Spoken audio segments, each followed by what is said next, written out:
Assalamualaikum warahmatullahi wabarakatuh. Kita ketemu lagi pada pembahasan materi sistem reproduksi untuk pertemuan yang kedua. Setelah pertemuan pertama kemarin, kita berkenalan tentang organ-organ pada sistem reproduksi, baik laki-laki maupun perempuan. Sekarang kita akan belajar tentang siklus menstruasi pada perempuan. Tahukah kalian kenapa perempuan mengalami menstruasi? Lalu, bagaimana prosesnya? Kita belajar tentang apa itu menstruasi terlebih dahulu. Menstruasi merupakan suatu keadaan keluarnya darah, lendir, dan sel-sel epitel yang menyusun dinding rahim. Apabila seorang perempuan mengalami menstruasi, maka akan keluar darah melalui vaginanya. Menstruasi biasanya terjadi 1 bulan sekali. Siklus menstruasi akan terjadi apabila sel telur yang dihasilkan oleh ovarium tidak dibuahi oleh sel sperma. Nah, bagaimana proses lengkap siklus menstruasi? Nah, supaya kalian dapat memahaminya, coba kita lihat gambar berikut ini. Kalian harus tahu juga bahwa siklus menstruasi dapat dibagi menjadi beberapa fase. Nah, kita masuk pada fase yang pertama, adalah fase menstruasi. Pada fase ini, hormon FSH atau Follicle Stimulating Hormone memicu berkembangnya folikel dalam ovarium. Hormon FSH adalah hormon yang dihasilkan oleh kelenjar pituitari atau hipofisis. Kelenjar tersebut terletak di otak bagian depan. Nah, pada fase ini, dinding rahim luruh dan seorang perempuan mengalami menstruasi. Pada proses perkembangan folikel, ada beberapa folikel yang berkembang, namun hanya ada 1 folikel yang dapat terus berkembang tiap bulannya. Lalu pada awal perkembangannya, folikel menghasilkan hormon estrogen dan progesteron. Hormon estrogen akan naik. Nah, hormon estrogen dan progesteron ini akan memicu dinding rahim untuk menebal. Pada saat dinding rahim sedang mengalami fase proliferasi, tujuan dari menebalnya dinding rahim adalah untuk mempersiapkan tempat melekatnya embrio apabila sel telur dibuahi oleh sperma. Dan fungsi lain dari hormon estrogen adalah memicu kembali kelenjar pituitari untuk menghasilkan hormon FSH dan LH atau luteinizing hormone. Nah, di sini hormon LH terus diproduksi dan meningkat secara mendadak. Peningkatan hormon LH ini akan memicu pengeluaran sel telur dari folikel yang telah matang. Proses ini disebut ovulasi. Kemudian pada fase yang ketiga adalah fase sekretori. Folikel yang telah melepaskan sel telur akan berubah menjadi korpus luteum. Sel telur yang telah diovulasikan akan ditangkap oleh fimbriae dan akan bergerak menuju tuba Fallopi. Nah, jika pada saat itu sel telur tidak dibuahi oleh sel sperma, maka tidak terjadi fertilisasi, maka akan dikirimkan sinyal tertentu pada korpus luteum untuk tidak memproduksi hormon estrogen dan progesteron lagi. Dengan demikian, pada fase ini jumlah hormon estrogen dan progesteron pada perempuan menjadi rendah, menjadi berkurang. Rendahnya hormon estrogen dan progesteron menyebabkan jaringan penyusun dinding rahim rusak dan pembuluh darah yang ada pada dinding rahim itu pecah, sehingga perempuan akan mengalami menstruasi. Pada bagian sebelumnya, kalian telah mempelajari siklus menstruasi pada perempuan. Nah, kalian ingat bahwasanya mengapa menstruasi dapat terjadi? Menstruasi dapat terjadi apabila sel telur yang terdapat pada tuba Fallopi tidak dibuahi oleh sel sperma. Lalu, bagaimanakah apabila sel telur yang terdapat pada tuba Fallopi dibuahi oleh sperma? Bagaimana proses fertilisasi terjadi? Nah, agar individu baru dapat tercipta, proses fertilisasi antara pertemuan sel gamet jantan dengan sel gamet betina harus terjadi. Apabila ada sel sperma yang masuk ke dalam saluran reproduksi perempuan, sel sperma tersebut akan bergerak menuju sel telur. Peleburan sel kelamin atau fertilisasi pada manusia adalah fertilisasi internal. Nah, pada proses ini, sel sperma masuk ke dalam saluran reproduksi perempuan. Sel sperma tersebut akan bergerak menuju sel telur. Sperma berenang menuju ovum. Apabila telah bertemu dengan sel telur, bagian kepala sperma akan masuk ke dalam sel telur dan meninggalkan bagian ekornya di sel telur. Kita lihat, dia akan terus berjalan. Ada ovarium, ada rahim, ada vagina, dan tuba fallopi. Nah, di sini ovarium melepaskan bakal ovum. Sel telur akan terus berjalan. Sebagian besar sperma akan hancur oleh lendir asam yang ada di organ reproduksi perempuan. Lihat bagaimana proses sperma terus berjalan untuk tujuannya itu bertemu dengan sel telur.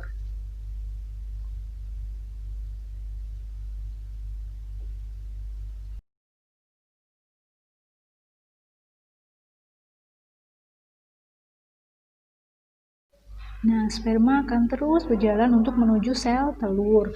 Pada tuba fallopi terjadi pertemuan antara sel telur dan sperma. Apabila telah bertemu dengan sel telur, maka bagian kepala sperma akan masuk ke dalam sel telur dan meninggalkan bagian ekornya di luar sel telur. Proses inilah yang mengawali proses terjadinya fertilisasi. Hanya satu sperma nanti yang akan dapat menembus dinding sel telur. Kita lihat bagaimana sperma berusaha untuk bisa menembus dinding sel telur.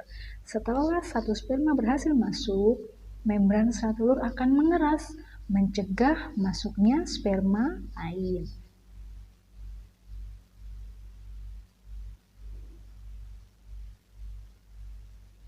Nah, sperma yang gagal akan hancur.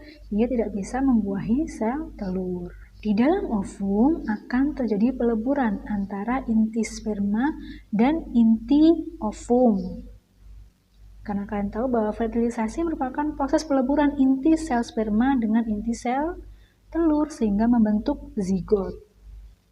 Apa yang terjadi dengan ovum yang telah mengalami fertilisasi?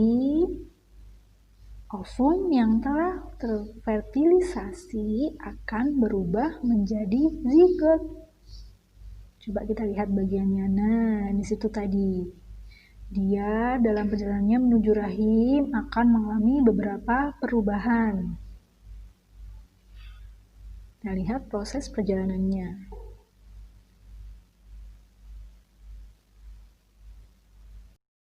Di rahim, zigot akan menempel pada dinding rahim. Plasenta terbentuk di dinding rahim. Dia akan menempel di situ.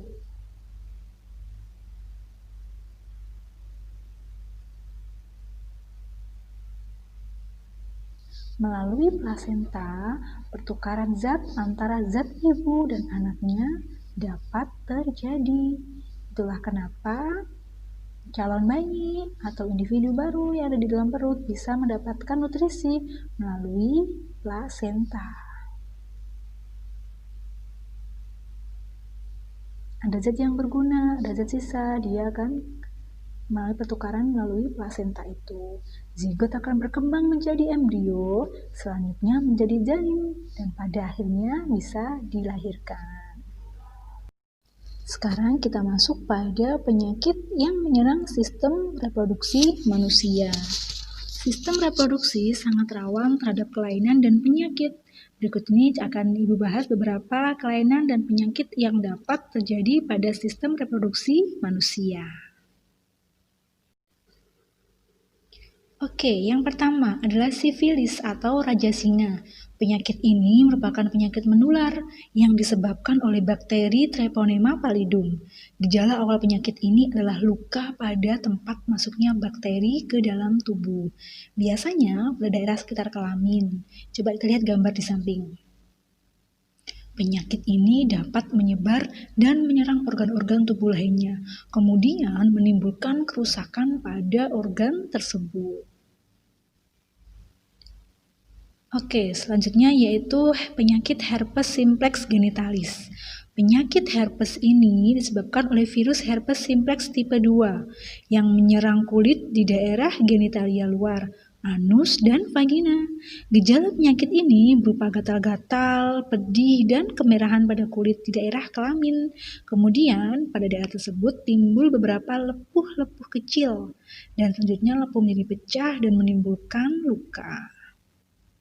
Penyakit herpes ini sulit sekali sembuh dan sering kambuh setelah beberapa bulan atau beberapa tahun. Selanjutnya, penyakit gonore disebabkan oleh bakteri Neisseria gonorrhoeae. Penyakit ini gejalanya adalah rasa sakit dan keluar nanah pada saat kencing pada laki-laki, serta keputihan berwarna kuning hijau pada perempuan. Penyakit ini dapat menyebabkan kebutaan pada bayi yang baru lahir. Selanjutnya, keputihan, yaitu penyakit kelamin yang terjadi pada perempuan dengan ciri-ciri terdapat cairan berwarna putih kekuningan atau putih keabu-abuan pada bagian vagina. Cairan tersebut bersifat encer atau kental, berbau kurang sedap, dan dapat menyebabkan rasa gatal pada vagina. Penyakit ini dapat diakibatkan oleh infeksi jamur Candida albicans, bakteri, virus, dan parasit. Penyakit ini dapat juga terjadi apabila kebersihan bagian vagina dan sekitarnya kurang dijaga dengan baik. Nah, penyakit selanjutnya yaitu penyakit HIV atau AIDS adalah penyakit yang disebabkan oleh HIV. Apa itu? Human Immunodeficiency Virus yang menyerang sistem imunitas atau kekebalan tubuh penderita. Nah, HIV dapat ditularkan dari orang tua yang terinfeksi kepada anaknya melalui transfusi darah yang terinfeksi. Ditularkan akibat gaya hidup yang kurang baik seperti pergaulan bebas dan menggunakan obat-obatan yang terlarang. Oleh karena itu, kita hindari pergaulan bebas dan hindari juga mengkonsumsi obat-obatan yang terlarang karena dapat menimbulkan penyakit, yaitu salah satunya penyakit HIV dan AIDS. Nah, setelah kita mempelajari penyakit yang menyerang sistem reproduksi, maka Ibu harap kita semakin lebih memperhatikan kebersihan organ reproduksi, baik laki-laki maupun perempuan, supaya organ reproduksi tetap lebih bersih, kemudian bebas dari segala penyakit, sehingga kita bisa hidup sehat. Nah, Ibu rasa cukup untuk pertemuan pada sistem reproduksi kali ini. Ibu harap kalian bisa memahami dengan baik, mulai dari organ-organnya, fungsinya, mulai dari siklus menstruasi, proses fertilisasi, dan penyakit-penyakit yang menyerang organ reproduksi atau sistem reproduksi pada manusia. Ibu harap kita bisa menjaga kebersihan reproduksi kita supaya bisa tetap sehat. Ibu rasa cukup, semoga kalian bisa memahami materi sistem reproduksi ini dan bisa bermanfaat serta bisa kita terapkan dalam kehidupan sehari-hari untuk menjaga kebersihan sistem reproduksi. Oke, Ibu rasa cukup. Ibu akhiri. Assalamualaikum warahmatullahi wabarakatuh.